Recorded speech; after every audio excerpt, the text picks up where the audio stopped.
The Swamps of Dagobah, a Reddit original. OR nurse here. This is kind of a long one. I was taking call one night and woke up at 2 in the morning for a general surgery call. Pretty vague, but at the time I lived in a town that had large populations of young military guys and avid meth users, so late night emergencies were common. Got to the hospital, where a few more details awaited me. Perirectal abscess. For the uninitiated, this means that somewhere in the immediate vicinity of the asshole, there was a pocket of pus that needed draining. Needless to say, our entire crew was less than thrilled. I went down to the emergency room to transport the patient, and the only thing the ER nurse said as she handed me the chart was, "Have fun with this one." Amongst healthcare professionals, vague statements like that are a bad sign. My patient was a 314-pound Native American woman who barely fit on the stretcher I was transporting her on. She was rolling frantically side to side and moaning in pain, pulling at her clothes and muttering Hail Marys. I could barely get her name out of her after a few minutes of questioning, so after I confirmed her identity and what we were working on, I figured it was best to get her to the anesthesiologist so we could knock her out and get the circus started. She continued her theatrics the entire 10-minute ride to the OR, nearly falling off the surgical table as we were trying to put her under anesthetics. We see patients like this a lot, though, chronic drug abusers who don't handle pain well and who have used so many drugs that even increased levels of pain medication don't touch simply because of high tolerance levels. It should be noted, tonight's team was not exactly wet behind the ears. I've been working in healthcare for several years already, mostly psych and medical settings. I've watched an 88-year-old man carry a 1-inch diameter catheter balloon out of his penis while screaming, "You'll never make me talk!" I've been attacked by an HIV-positive neo-Nazi. I've seen some shit. The other nurse had been in the OR as a trauma specialist for over 10 years. The anesthesiologist had done residency at a level 1 trauma center, or as we call them, knife and gun clubs. The surgeon was ex-Army and averaged about 8 words and 2 facial expressions a week. None of us experienced what was about to happen next. We got the lady off to sleep, put her into the stirrups, and I began washing off the rectal area. It was red and inflamed. A little bit of pus was seeping through, but it was all pretty standard. Her chart had noted that she'd been injecting IV drugs through her perineum, so this was obviously an infection from dirty needles or bad drugs, but overall it didn't seem to warrant her repeated cries of, "Oh, Jesus, kill me now." The surgeon steps up with the scalpel, sinks just the tip in, and at the exact same moment, the patient had a muscle twitch in her diaphragm, and just like that, all hell broke loose. Unbeknownst to us, the infection had actually tunneled nearly a foot into her abdomen, creating a vast cavern full of pus, rotten tissue, and fecal matter that had seeped outside of her colon. This godforsaken mixture came rocketing out of that little incision, like we were recreating the funeral scene from Jane Austen's Mafia.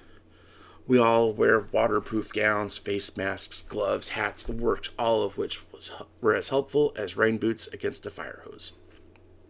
The bed was in the middle of the room, an easy 7 foot from the nearest wall, but by the time we were done, I was still finding bits of rotten flesh pasted against the back wall. As the surgeon continued to advance his blade, the torrent just continued. The patient kept seizing against the ventilator, not uncommon in surgery. And with every muscle contraction, she shot more of this brackish gray-brown fluid out onto the floor until within minutes it was seeping into the other nurse's shoes. I was nearly 12 feet away, jaw dropped open within my surgical mask, watching the second nurse dry heaving, and the surgeon standing on tiptoes to keep this stuff from soaking his socks any further. The smell hit them first. "Oh God, I just threw up in my mask." The other nurse was out. She tore off her mask and sprinted out of the room, shoulders still heaving. Then it hit me, mouth still wide open, not able to believe the volume of fluid this woman's body contained. It was like getting a great big bite of the despair and apathy that permeated this woman's life. I couldn't fucking breathe. My lungs simply refused to pull any more of that stuff in. The anesthesiologist went down next, an ex-NCAA D1 tailback, his 6'2" frame shaking as he threw open the door to the OR suite in an attempt to get more air in, letting me glimpse the second nurse still throwing up in the sinks outside the door. Another geyser of pus splashed across the front of the surgeon. The YouTube clip of David at the dentist keeps playing in my head. Is this real life? In all operating rooms, everywhere in the world, regardless of socialized or privatized, secular or religious, big or small, there is one thing the same. Somewhere, there is a bottle of peppermint concentrate.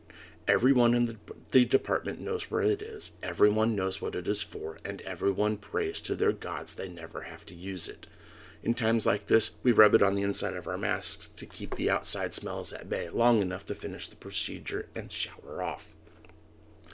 I sprinted to our central supply, ripping open the drawer where this vial of ambrosia was kept, and was greeted by an empty fucking box. The bottle had been emptied and not replaced. Somewhere out there was a godless bastard who had used the last of the peppermint oil and not replaced a single fucking drop of it. To this day, if I figure out who it was, I'll kill them with my bare hands, but not before cramming their head up the colon of every last meth user I can find, just for even. I darted back into the room with the next best thing I could find, a vial of mastisol, which is an adhesive rub we use sometimes for bandaging. It's not as good as peppermint, but considering that over 1/3 of the floor was now thoroughly covered in what could easily be mistaken for a combination of bovine afterbirth and maple syrup, we were out of options. I started rubbing as much of the mastisol as I could get on the inside of my mask, just glad to be smelling anything except whatever slimy demon spawn we'd just cut out of this woman. The anesthesiologist grabbed the vial next, dousing the front of his mask in it, so he could stand next to his machines long enough to make sure this woman didn't die on the table. It wasn't until later that we realized that mastisol can give you a mild high from huffing it like this, but in retrospect, that probably what got us through. By this time, the smell had permeated out of the OR suite and down the 40-foot hallway to the front desk, where the other nurse still sat, eyes bloodshot and watery, clenching her stomach desperately. Our suite looked like the underground river of ooze from the Ghostbusters 2, except dirty. Oh, so dirty. I stepped back into the OR suite, not wanting to leave the surgeon behind by himself in case he genuinely needed help. It was like one of those overly artistic representations of the zombie apocalypse you see on fan forums. Here's this one guy in blue surgical garb standing nearly ankle deep in lumps of dead tissue, fecal matter, and several liters of syrupy infection. He was performing surgery in the Swamps of Dagobah, except the swamps had just come out of this woman's ass, and there was no Yoda. He and I didn't say a word for the next 10 minutes as he scraped the inside of the abscess until all the dead tissue was out. The front of his gown, a gruesome mixture of brown and red, his eyes squinted against the stinging vapors originating directly in front of him. I finished my required paperwork as quickly as I could, helped him stuff the recently vacated opening full of gauze, taped this woman's buttocks closed to hold the dressing for as long as possible, woke her up, and immediately shipped off to the recovery ward. Until then, I'd only heard of alcohol showers. Turns out 70% isopropyl alcohol is about the only thing that can even touch a scent that once it's soaked into your skin. It takes 4 or 5 bottles to get really clean, but it's worth it. It's probably the only scenario I can honestly endorse drinking a little of it too. As we left the locker room, the surgeon and I looked at each other, and he said the only negative sentence I heard him utter in 2.5 years of working together. That was bad. The next morning, the entire department, a fairly large floor within the hospital, still smelled. The housekeepers told me later that it took them nearly an hour to suction up all of the fluid and debris left behind. The OR suite itself was closed off and quarantined for 2 more days just to let the smell finally clear out. I laugh now when I hear new recruits to healthcare talk about the worst thing they've seen. You ain't seen shit, kid. Too long didn't read? Don't sheet IV drugs into your taint.